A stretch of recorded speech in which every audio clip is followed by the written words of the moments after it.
আসসালামু আলাইকুম। সম্পূর্ণ ভিডিও না দেখে কোনো রকম বাজে মন্তব্য না করার অনুরোধ রইল।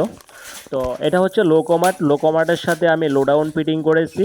আর লোকোমার্টের সাইডে আমি একটা বন্যার কলের পাশাপাশি এখানে একটা হ্যান্ডপুশ ফিটিং করতেছি। তো গ্রাহক অনেক সময় দেখা যায় বন্যার কল ব্যবহার করার কোনো ইচ্ছা হয় না, এই কারণে হ্যান্ডপুশের ব্যবস্থা করেছি। তো আমি যখন ওয়াটার ওয়ারিং করেছি ওই সময় পয়েন্টগুলো রেখে দিছি, টাইলস করা হয়ে গেছে, আমি শো ফিটিংয়ের কাজগুলো করতেছি। তো বন্যার কলটা আলাদা করেছি, হ্যান্ডপুশের পয়েন্টটা আলাদা করেছি। তো এখানে হ্যান্ডপুশ হ্যাঙ্গিং করার জন্য আমি দেওয়ালের সাথে মার্কিং করে নিতেছি। এখানে হ্যাঙ্গিং করার জন্য যে স্ট্যান্ডটা আছে, স্ট্যান্ডটা ধরে মার্কিং করে নিছি। তো এখানে মার্কিং করার জন্য আমি গোল মার্কিং করে মাঝখানে যে দুইটা স্ক্রু লাগবে স্ক্রুর জন্য মার্কিং করে নিছি। তো এবার 6 mm বিট দিয়ে আমি ঢিল করে নিতেছি। তো এখানে একটি সমস্যা আছে, দেওয়ালের ওপাশে ওয়ারিং করা আছে গোসলখানার জন্য। তো তারপরেও বয়ে আমি কাজগুলো করতেছি। তো প্রথম ছিদ্রটা করতেছি আস্তে আস্তে দেখে শুনে করতেছি। একটা ছিদ্র হয়ে গেছে, পরে ছিদ্রটা করতেছি।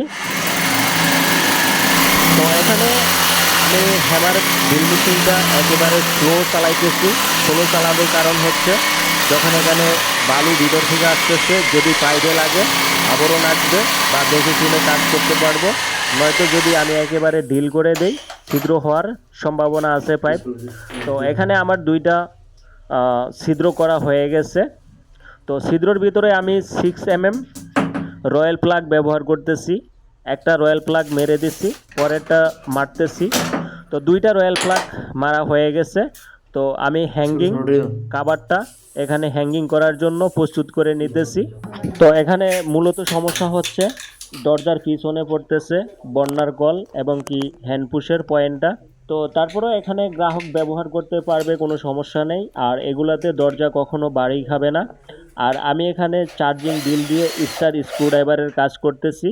তো অনেক সময় স্টার স্ক্রু দিয়ে ঘুরিয়ে পেঁচিয়ে নাট লাগাতে সময় লাগে, এই কারণে চার্জিং ডিল ব্যবহার করতেছি।